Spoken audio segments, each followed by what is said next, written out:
আসসালামু আলাইকুম। আজকে আমরা যে বিষয়টা আলোচনা করব আমাদের অন্তর্বর্তীকালীন সরকারের প্রধান ডক্টর মোহাম্মদ ইউনূসের ঘোষিত যে আগামী ফেব্রুয়ারির নির্বাচন যেটা ইতিহাসের সেরা নির্বাচন হবে বলে তিনি ঘোষণা দিয়েছেন, সবচেয়ে গ্রহণযোগ্য নির্বাচন হবে এরকম তিনি বর্ণনা দিয়েছিলেন। এখন যদি সেটা হয় এই বিষয়ে এখানে আওয়ামী লীগের কী ভূমিকা থাকতে পারে বা বিএনপি আওয়ামী লীগকে কতটুকু সুযোগ দিতে পারে অথবা আরও অন্যান্য প্রাসঙ্গিক বিষয়গুলো আলোচনা করবো। আশা করি আপনারা সম্পূর্ণ ভিডিওটা দেখবেন এবং আমাদের চ্যানেলটা সাবস্ক্রাইব করবেন এবং এই আপনাদের মূল্যবান মতামত কমেন্ট বক্সে লিখবেন। চলুন শুরু করি।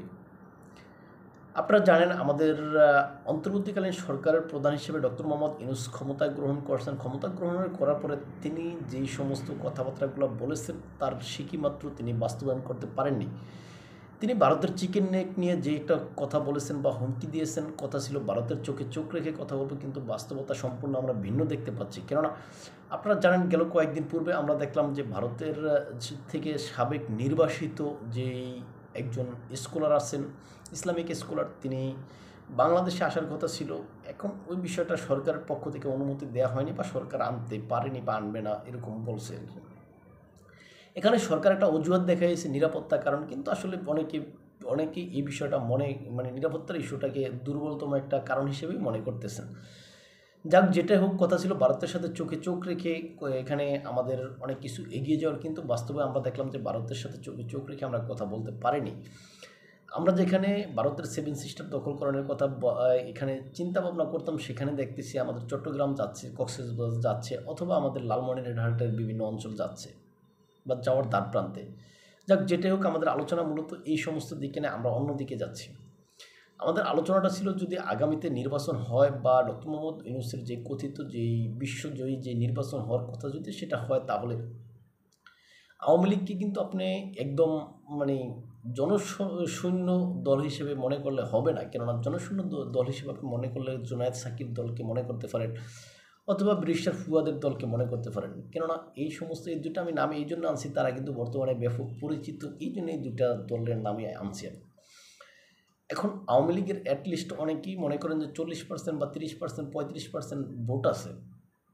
এখন সেই আওয়ামী লীগ যদি এই নির্বাচনের বাইরে থাকে, এই নির্বাচনের গ্রহণযোগ্যতা নিয়ে প্রশ্ন হবে। অথবা ধরে নিলাম বিভিন্ন আইনি জটিলতার কারণে বা আমাদের যে সমস্ত আরপিইউর যে সমস্ত বিষয়গুলো আছে ওইটার উপর ভিত্তি করে যদি আওয়ামী লীগকে নির্বাচনের বাহিরেই রাখা হয়।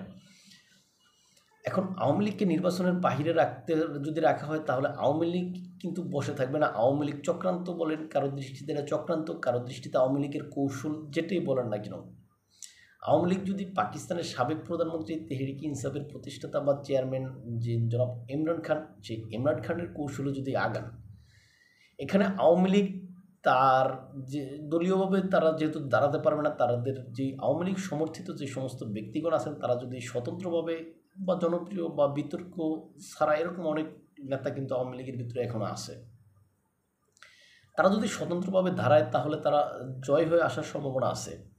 এখন এইভাবে যদি আওয়ামী লীগ কিছু ব্যক্তিদেরকে এইভাবে পাশ করায় নিতে পারে, এছাড়া অনেকেই কথিত আছে যে বিএনপির ভিতরে বা অন্যান্য দলের ভিতরে আওয়ামী লীগ সমর্থনকারী এরকম কিছু ব্যক্তি গাপটি মেরে আছে বা তারা নমিনেশনও পেয়েছে, এরকম আছে।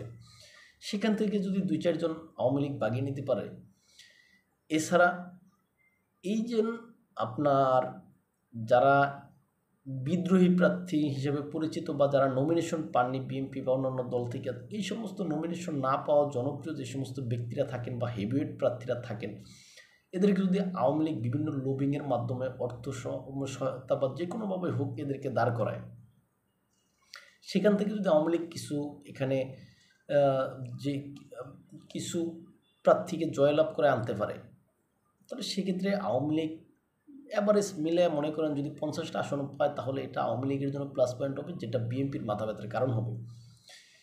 কেননা এই 50টা মুখ যদি সংসদে আওয়ামী লীগের পক্ষে কথা বলে, তখন কিন্তু এটা সারা বিশ্ব দেখবে এবং ওই পক্ষকে সমর্থন করার জন্য বিশ্ব কিন্তু চেষ্টা করবে, আর এটা বিএনপির মাথা ব্যথার কারণ হবে। আর বিএনপি এই বিষয়টা কখনোই চাবে না, কেননা বিএনপি আসলে এখন যে করে হোক একটা নির্বাচনে দিয়ে তারা সংখ্যাগরিষ্ঠতা অর্জন করে জাতীয় সংসদে যেতে চাচ্ছে। এখন এই ক্ষেত্রে হয়তো যেই জামাতের সাথে বা এনসিপির সাথে আমরা যে সমস্ত মনমালিন্যগুলো বিএনপির দেখতেছি, এই সমস্ত বিষয়গুলো আমার কাছে লোক দেখানো মনে হচ্ছে। কেননা আমরা বিভিন্ন তথ্যে বা বিভিন্ন সূত্র মারফত যেটা আমরা বুঝতে পারতেছি যে বিএনপি এনসিপির সাথে আলোচনা করতেছে, সেখানে 20টা আসন বা সিটের ভাগাভাগির বিষয়ে কিন্তু আলোচনা অনেকটা চূড়ান্তের কাছাকাছি। কিন্তু এখানে এনসিপি মাত্র 3টা মন্ত্রিত্ব চাচ্ছে। এই বিষয়টা নিয়ে আসলে অনেক বাড়াবাড়ি হচ্ছে। কেননা এনসিপির দাবি যেন আগামীতে যদি বিএনপি ক্ষমতায় আসে তাহলে এনসিপির ভিতর থেকে 3টা মন্ত্রী বানাতে হবে, এরকম একটা শর্ত দেওয়া আছে। এখন বিএনপির অনেক নেতা এটা মানতে চাচ্ছে না। এখন যেটাই হোক তাদের আলোচনা কাছাকাছি। এখন আওয়ামী লীগ বলেন আর কি, এখানে বিএনপি বলেন, জামাত বলেন বা অন্যান্য যে সমস্ত দলগুলা যারা যেন গত 15 বছর বা 16 বছর আওয়ামী লীগের থেকে সুযোগ সুবিধা পায়নি বা আওয়ামী লীগের সাথে নির্বাচনে যায়নি, এই সমস্ত দলগুলো এখন আওয়ামী লীগকে নির্বাচনের বাইরেই রাখতে যাচ্ছে। আর বাংলাদেশের এই যে সমস্ত আরপিও বলেন বা অন্যান্য যে আইসিটির যে সমস্ত বিষয়গুলো সংশোধন করা হয়েছে, এটা মূলত আসলে আওয়ামী লীগকে লক্ষ্য করেই করা হয়েছে।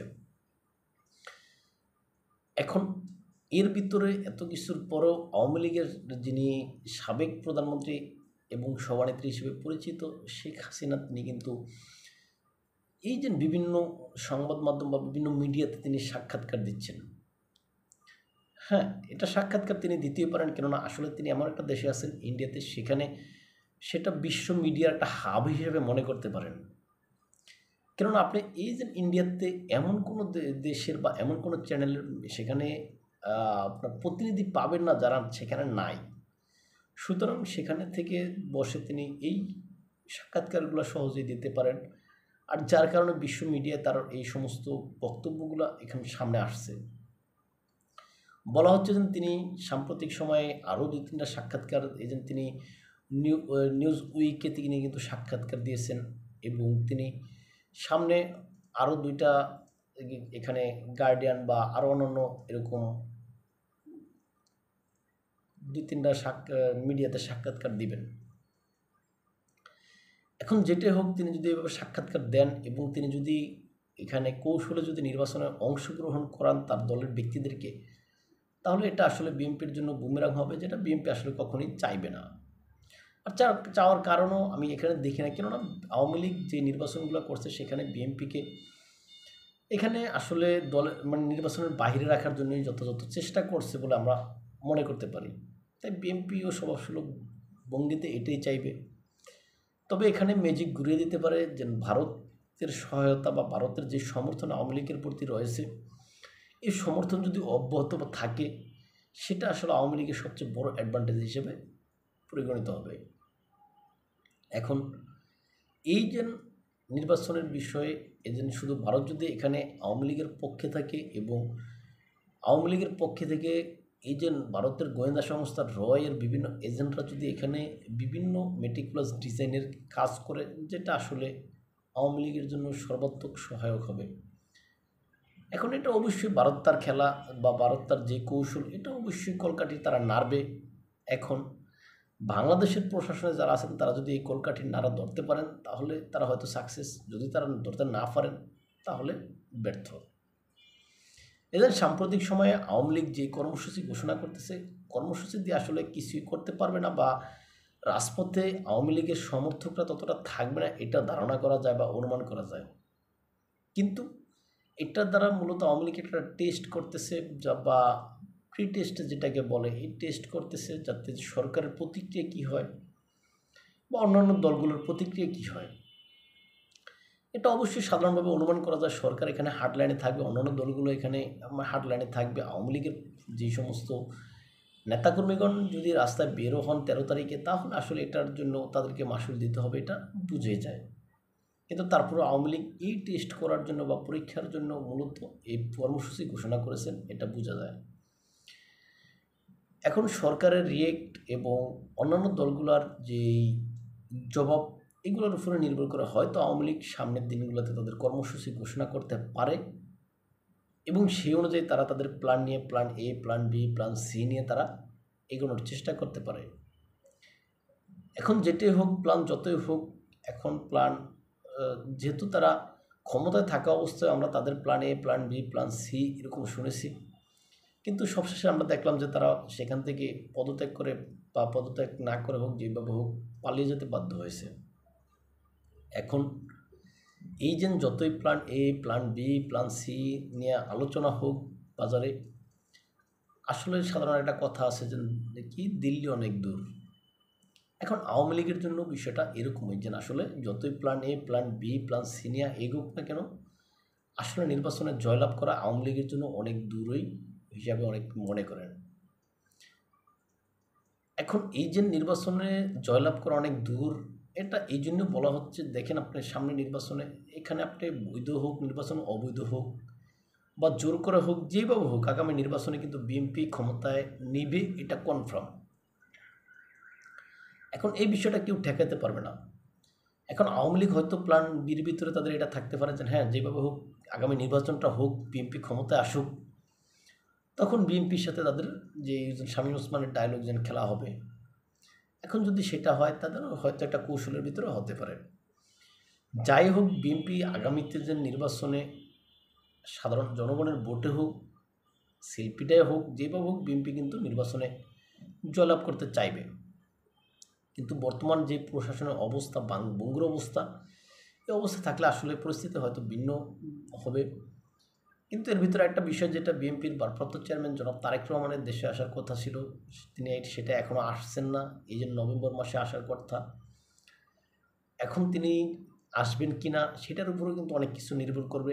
আবার এছাড়া এই যে বাংলাদেশের রাজনীতির প্রেক্ষাপট দ্রুত সময় পরিবর্তন হয়, এটা আমরা দেখছি। সুতরাং এখানে যদি অন্য কোনো পট পরিবর্তনের দ্বারা যদি তৃতীয় কোনো পক্ষ যদি ক্ষমতা নিয়ে নেয়, সেটার হিসাব হবে আলাদা। এছাড়া যদি স্বাভাবিক নির্বাচন হয়, জনগণ ভোট দিলেও বিএনপি কিন্তু সরকার গঠন করবে বা বিএনপি সরকারে যাবে, জনগণ ভোট না দিলেও কিন্তু বিএনপি সরকার গঠন করবে বা সরকারে যাবে বলে আমি মনে করি। যাক, যেটা হোক, আমি আলোচনা স্বাভাবিকভাবে করতে চেষ্টা করছি, কোনো দলের পক্ষে বা বিপক্ষে আলোচনা করিনি। যদি কোনো পক্ষে বা বিপক্ষে গিয়ে থাকে, ক্ষমা সুন্দর দৃষ্টিতে দেখবেন এবং ভালো থাকবেন। ভিডিওতে আপনাদের মূল্যবান মতামত কমেন্টে লিখবেন। আসসালামু আলাইকুম।